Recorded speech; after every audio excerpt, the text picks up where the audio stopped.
Vous le savez sans doute, la meilleure vente de Renault en France, c'est la Clio. Vous savez peut-être moins que la deuxième meilleure vente de Renault en France, c'est le Captur. Le petit SUV de Renault étant basé techniquement sur la plateforme de la Clio, et comme on a eu une nouvelle Clio au printemps, on a logiquement un nouveau Captur à l'automne.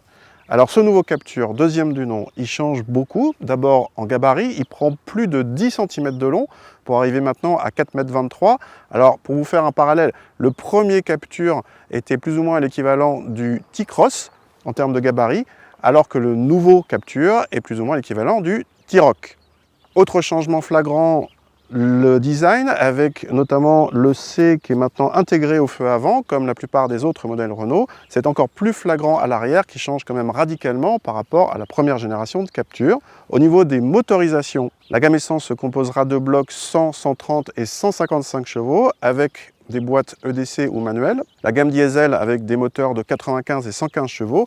Et en 2020, mais on n'y est pas encore, arrivera une version hybride rechargeable qui sera la première version hybride rechargeable de Renault. Nous, on essaye un modèle cœur de gamme en essence 130 chevaux. C'est un bloc qu'on a déjà vu sous les capots de Dacia, de Nissan et de Mercedes pour ceux qui suivent.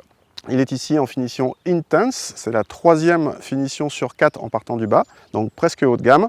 Et voyons voir ce que ça donne à l'intérieur.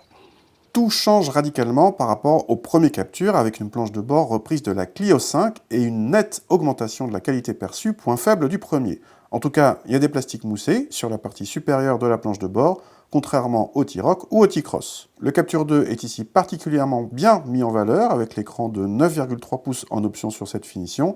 Il est de 7 pouces en série.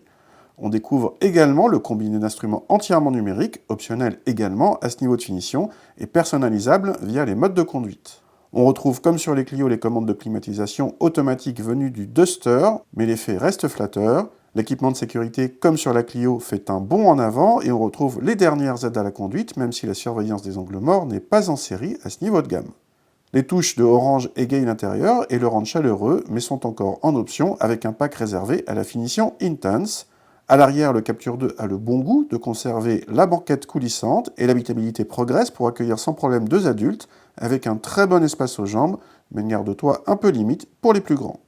Renault annonce plus de 500 cm3 pour le coffre, un chiffre qui serait le meilleur de la catégorie mais nous paraît bien optimiste. Le plancher modulable en hauteur reste un atout, de même que la banquette coulissante.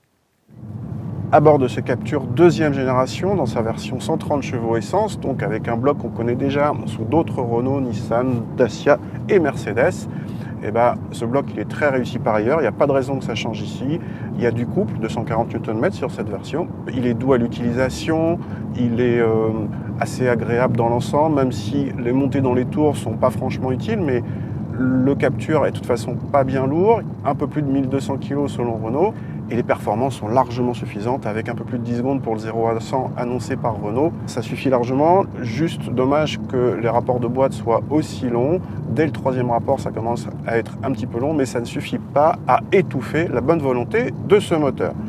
Pour la partie châssis, on reprend donc la base de la Clio 5 qu'on a découvert il n'y a pas longtemps. Cette Clio 5, elle avait beaucoup progressé en dynamisme, et c'est le cas aussi pour ce Captur. Le Captur premier du nom était très typé confort, quitte à être pâteau. Ce deuxième Captur qu'on essaye ici en route 18 pouces garde un très bon niveau de confort. C'est un confort quand même avec une caisse qui est mieux maintenue, on prend moins de mouvements de caisse sans que ce soit en roulis ou en tangage. Et on a un bien meilleur dynamisme, c'est beaucoup plus agréable dans l'ensemble, donc le compromis est bien meilleur, en progrès, et il nous tarde de voir ce que va donner à ce sujet le 2008 qu'on va essayer le mois prochain. À l'heure où nous vous parlons de ce Captur, nous n'avons ni les valeurs d'homologation des consommations et d'émissions de CO2, ni pu effectuer nos propres mesures. Du coup, nous ne pouvons rien affirmer pour les consommations pour l'instant, si ce n'est extrapoler en précisant que tous les autres modèles équipés de ce bloc 1,3 litre TCE sont bien placés dans leur catégorie selon nos mesures. Côté tarif, il nous manque là encore des éléments puisque les seuls prix donnés par Renault sont ceux des entrées de gamme, essence et diesel, respectivement fixés à 18 600 et 23 200 euros. Néanmoins, nos estimations donnent le prix de notre modèle d'essai entre 24 et 25 000 euros, avec une augmentation certes par rapport à la génération précédente, mais qui s'accompagne d'une nette hausse des prestations, tant en qualité de présentation qu'en équipement et en agrément de conduite. Un T-Cross nous paraît en tout cas en deçà sur bien des points. Ce Captur 2 suit donc logiquement le même chemin que la Clio, devenue l'une des références de sa catégorie à bien des égards, avec comme meilleur rival probable le 2008 deuxième du nom, Réponse dans un mois.